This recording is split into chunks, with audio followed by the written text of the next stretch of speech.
Tentukan nominal tarif untuk undangan ceramah sampai sekarang belum lagi. Maka sebelum saya tentukan ini, undang. Nanti kalau udah saya tentukan payah kalian undang.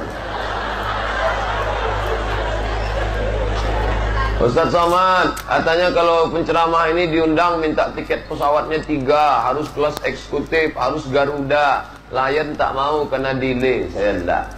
Mau aja orang tu mengundang kita menyampaikan ayat-ayat Allah ini, dah alhamdulillah. Mestinya kita yang datang, lalu dia bawa kita, dia memfasilitasi. Mestinya saya datang ke rumah ini, tapi kemudian diundang oleh keluarga besar Hidayatullah. Alhamdulillah.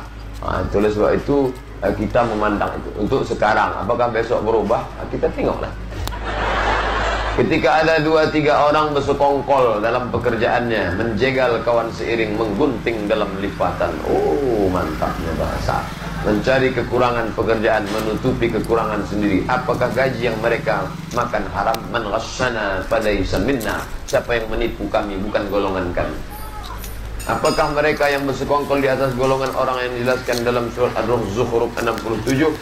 Maka orang-orang yang bekerja sama, wa ta'awanu 'alal birri wat taqwa wa la ta'awanu 'alal ismi wal 'udwan. Jangan bersekongkol menjatuhkan orang. Saya ketemu dengan bapak-bapak sengaja pensiun dini. Saya pensiun dini, Pak Ustaz. Kenapa bapak pensiun dini? Bersekongkol orang di kantor saya ngajak saya korupsi 3M. Saya tak mau. Ini duit, saya tak mau kasih makan anak bini saya makan haram. Akhirnya saya dikucilkan, disepelekan. Akhirnya lebih saya ceramah. Akhirnya saya hidup sehat. Mereka sekarang mana? Macam-macam nasibnya. Ada yang kena diabetes mellitus, mati. Ada yang kena jantung koroner, mati. Ada yang pakai cincin, mati. Ada yang minum kopi, mati. Dia minumnya kopi Mirna, mati. Bapak itu masih hidup lagi sekarang.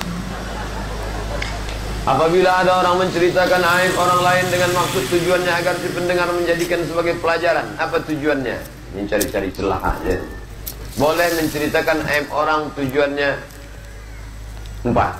1. Untuk di pengadilan, hakim bertanya, benarkah saudara melihat dia di hotel berzina? Sebenarnya mau saya jawab Pak Hakim, tapi karena saya takut ini dosa ribah, jadi saya tak jawab. Boleh di pengadilan. 2. Sebagai orang yang memberi pelajaran, jangan pilih Abu Jahal, Abu Lahab, karena dia jahat. Sekali saja, bukan diulang-ulang berkali-kali. 3. Untuk memberitahu perempuan yang dikhianati, supaya dia jangan terkena penyakit zina.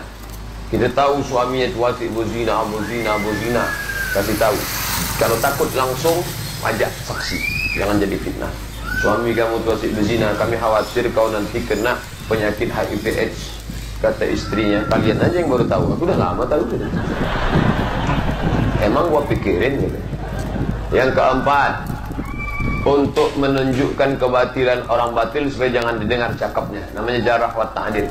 Jangan dengar kajiannya, karena kami tengok dia itu selalu pacaran di kota luar kota lain, pergi dia. Karena kalau cakap dia dengar, dia akan menimbulkan mudarat pada orang lain. Adapun menikmati pembicaraan, jangan. Apakah jin juga melakukan hijrah? Ya. Jin apa? Jin Islam. Namanya jin. Jin dibagi 2. Jin Muslim. Surat Al-Jin juz 29.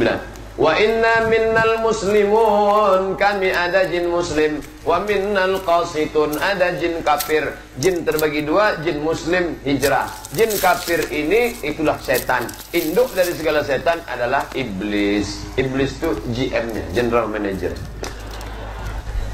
Bila kita jadi makmum setiap sholat fardu setelah imam baca Al-Fatihah, apakah kita harus baca ayat juga? Ya.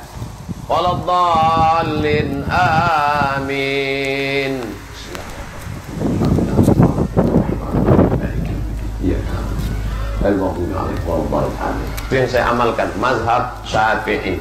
Kata Ustaz kami tak perlu baca Fatihah Pak Ustaz, karena bacaan imam sudah mengcover bacaan makmum. Mazhab yang dia pakai Hanafi. Kata Ustaz kami kalau sholatnya jahar tak perlu baca karena udah dengar telinga. Tapi kalau sholat sir, zuhur sama asar perlu baca karena telinga makmum tak dengar. Mazhab Maliki. 3 mazhab. Saya tetap pakai mazhab Syafi'i. Saya tak menyalahkan kawan-kawan saya dari Muhammadiyah yang memakai tarjih mazhab Maliki.